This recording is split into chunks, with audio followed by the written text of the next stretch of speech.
हम टेंशन मुक्त हो गए। टेंशन 3-3.5 साल जो विद्यार्थी पढ़ता है उसको ही परीक्षा से पहले टेंशन होता है। जो विद्यार्थी पढ़ता नहीं है उसको कोई टेंशन नहीं। उसको मालूम है कि पढ़े ना पढ़े हमको फेल ही होना है। जो पढ़ता है वो आदमी टेंशन में रहता है कि भैया हम पढ़े हैं और हमारा परीक्षा अच्छा हो। मेरी समझ से आज बिहार के लोगों के राजनीतिक बंधुआ मजदूरी के खत्म होने का ऐलान हुआ है। ये चुनाव की तिथियों की घोषणा नहीं है, बिहार के बच्चों के भविष्य के सुधार की शुरुआत होने की तिथि की घोषणा है।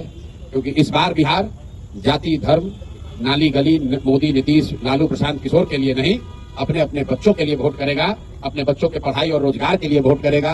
बिहार में बदलाव के लिए वोट पड़ेगा और उस शुरुआत के लिए वोट पड़ेगा जिस सपने को लेकर हम लोग यहाँ आए हैं कि आने वाले 10 साल में इस देश के 10 अग्रणी राज्यों में बिहार को शामिल कराएं।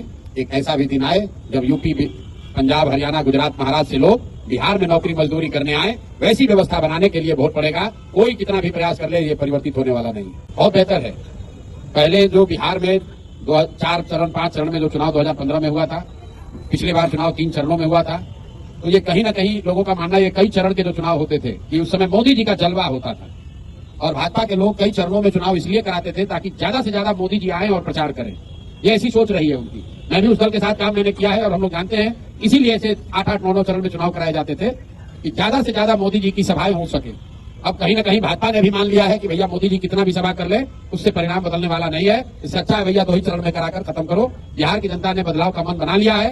ना नीतीश जी प्रचार कर सकते हैं ना मोदी जी के आने से कुछ होने वाला है। बिहार में जिसको प्रचार करना था लोगों ने 2 साल 3 साल कर लिया, सुन लिया। अब अंतिम 1 महीने का प्रचार का समय है। लोग एक बार उम्मीदवारों को देखेंगे और सही लोगों का चुनाव करेंगे। जनसुराज ही एकमात्र ऐसा दल है जो कह रहा है कैमरे पर कि मेरे भाई एक बार संकल्प लो, अपने बच्चों के लिए वोट दो, सही लोगों को जिता कर लाओ। अगर जनसुराज से भी गलत आदमी खड़ा हो जाए उसको भी हराओ।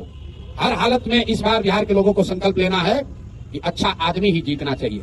जनसुराज जीते या न जीते, भाजपा जीते या न जीते, मोदी प्रशांत किशोर नीतीश लालू जीते या न जीते, बिहार जीतना चाहिए, बिहार के बच्चे जीतने चाहिए। इसलिए कोई गलत आदमी को वोट मत दो।